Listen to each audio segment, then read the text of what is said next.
of Happy Minds.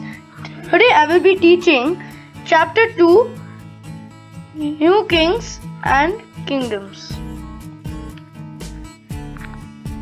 Let's get introduced to the chapter first. Many new dynasties emerged after the 7th century CE. So the dynasties which emerged after the 7th century CE were Gurjara Pratiharas, the Palas and the Rashtrakutas.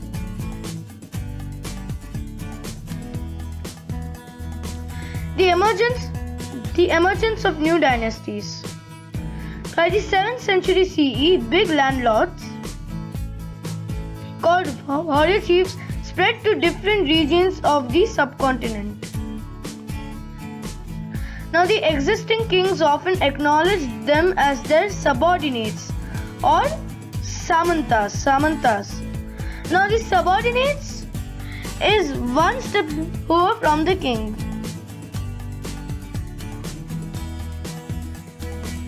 Now the samantas were expected to bring gifts for their overlords, which were kings, be present at their courts and provide them with military support. As the Samantas gained power, they declared themselves to be a Mahasamanta, Mahamandaleshwara, etc. So they literally kept different names for themselves, which were at least superior than the first one, which was Samanta. Sometimes the Samantas even asserted independence from their kings. Let's take a simple example, the Rashtrakutas of the Deccan. Now initially the Rashtrakutas were subordinate to the Chalukyas in the Karnataka.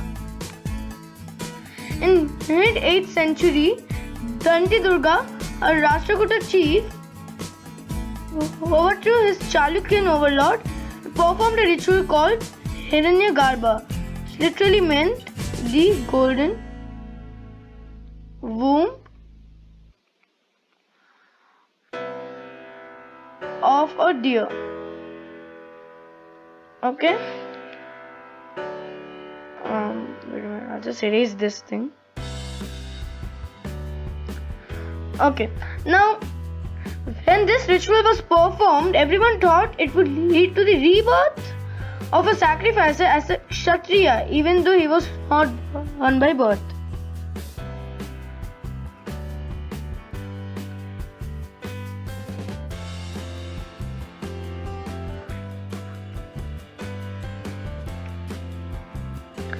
Let's take another example, Kadamba Mahira Sharman and the Gurjara Pratihara. These both were two separate kingdoms. They both had somewhat similar stories. They both were Brahmins who gave up their traditional professions and took to arms. Arms means battles, and then they also took care of the kingdom. Now they successfully established kingdoms in Karnataka, Rajasthan respectively.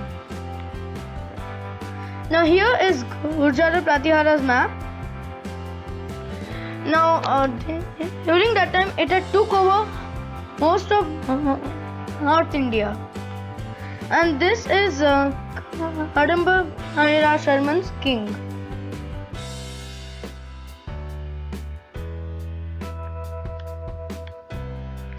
Now how did the kings administer the kingdom? Administration in the kingdom. Now any of these new kings adopted high sounding titles like Maharaja, Adhiraja, Tribhubhuna, Chakravartin, etc. This literally made them feel royal. In spite of such claims, they often shared their power with their subordinates and associates of peasants, traders and Brahmins.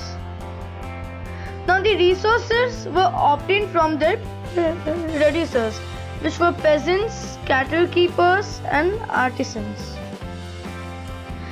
Now the king often persuaded or forced to surrender part of what they reduced.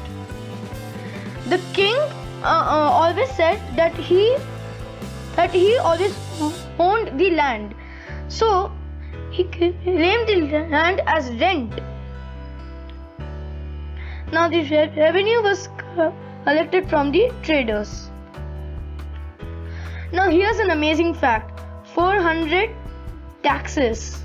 It's an amazing thing actually, like 400 taxes. Now, inscriptions of the Cholas refer to more than 400 kinds of taxes. Insane.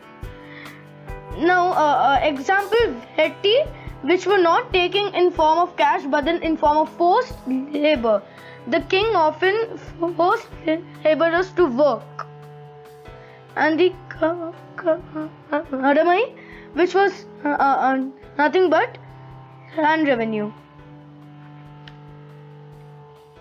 Now the other taxes included thatching of house, use of ladder, cess on succession on family property, etc.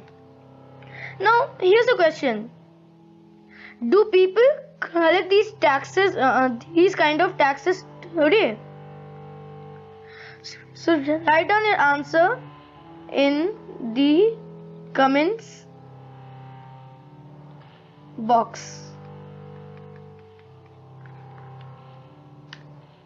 Okay, now what were taxes used for? What was the use of taxes during that time?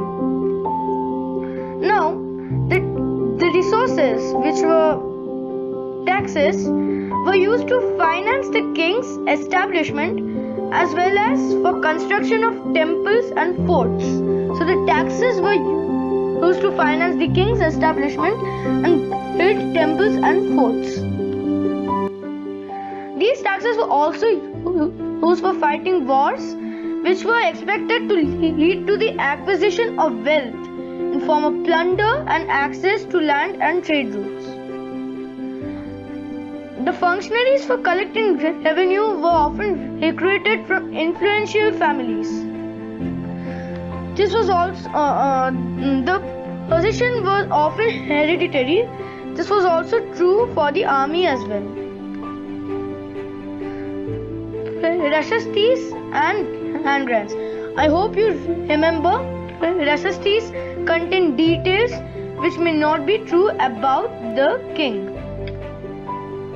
But they tell us how rulers wanted to depict themselves as valiant, as victorious warriors, etc. Now, these Rashastis were written in poetic form. It was composed by learned Brahmins who occasionally helped in the administration of the kingdom.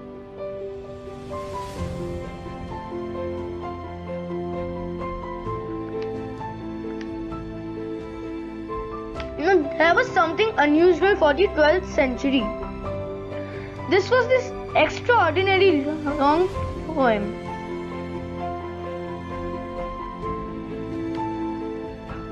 Okay, now this poem was composed by an author named Kalhana in Kashmir. Now it contains history of kings. This Kalhana used variety of sources like documents, eyewitness accounts, and earlier histories. The earlier histories, in the sense, the histories which were written during that point of time. Unlike the writers of Rashastis, who always used to praise the kings, Kalhana was often critical about the rulers and their policies. The tripartite struggle.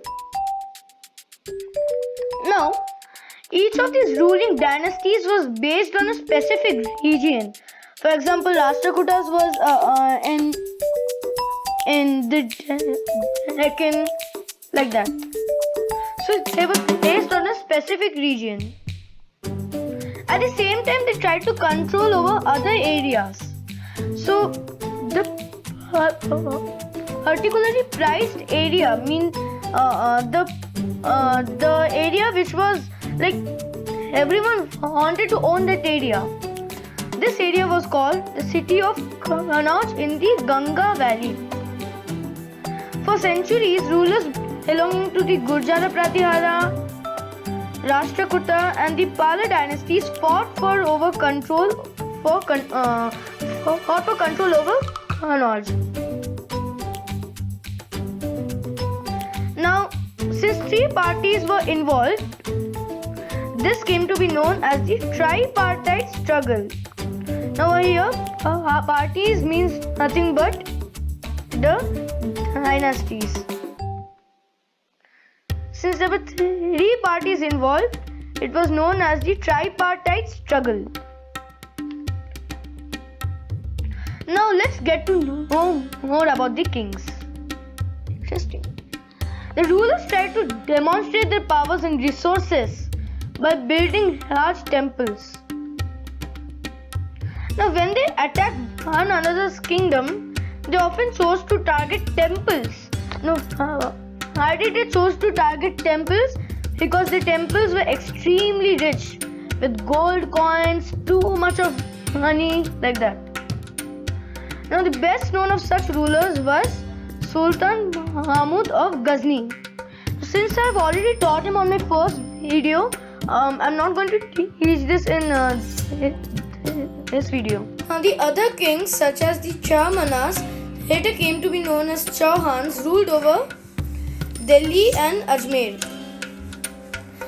They attempted to expand control over the West and East India where they were opposed or blocked by the Chalukyas of Gujarat and Gandhawalas of the western Uttar Pradesh. The best known Chahmana ruler was Prithviraj, born on 1168 and died on 1192. He defeated an Afghan Sultan Muhammad Ghori in 1191 but lost to him the very next year, which was 1192. So that is the second part of this video wherein we will be talking about the Cholas, which is present in Tamil Nadu in a more detailed way. So the link will be up in the card above and in the description below. So do not forget to like, share and subscribe our channel.